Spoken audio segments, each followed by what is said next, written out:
Okay. ఒక్కసారి ఏమవుతుందంటే కొందరికి ఇది చెప్పింది ఎందుకు వినాలి అని వచ్చినప్పుడు మాత్రం you have to check yourself. అది మాత్రం మీకు తెలవాలి.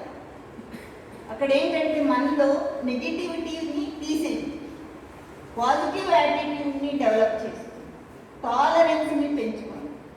ఎవరైనా చెప్పినప్పుడు ఫస్ట్ వినండి, ఓకేనా? మేము ఎవరిని ఏమీ అనం. అక్కడ ఏంటి, రెస్ట్రిక్ట్ కూడా చెయ్యి, మీ మంచిగానే ఆలోచించి చెప్తాం. ఇంకా కొన్ని విషయాలు ఏంటంటే పేరెంట్స్కి రెస్పెక్ట్ ఇవ్వండి, మదరు ఫాదర్ ఫస్ట్, ఓకే? తర్వాత స్కూల్లోకి వచ్చినాక టీచర్స్ ఎక్కడ చదివినా ఎవరు ఏది నేర్పినా కానీ వాడిని గురువుగా ట్రీట్ చేయాలి. నేను 11th 12th చదివేటప్పుడు ఒక అక్క ఉండేవాళ్ళు, వాళ్ళ ఇంట్లో మేము రెంట్కు ఉండేవాళ్ళు. ఫిజిక్స్ కొంచెం నాకు కష్టమయ్యేది. తను కూర్చోబెట్టి ఎంత బాగా చెప్పారంటే ఇప్పటికీ నేను మర్చిపోలేదు. టీచర్ అయితేనే నీ కాదు, ఎవరినైనా సరే మనము లైఫ్లో ఎవరిని మర్చిపోకూడదు, ఓకే?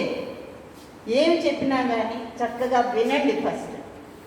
ఎందుకు చెప్తున్నారు, ఇక్కడే మీకే తెలిసి నేను ఈ విషయం ఎందుకు చెప్తున్నానని చెప్పిన విషయాన్ని వద్దు అని చెప్పి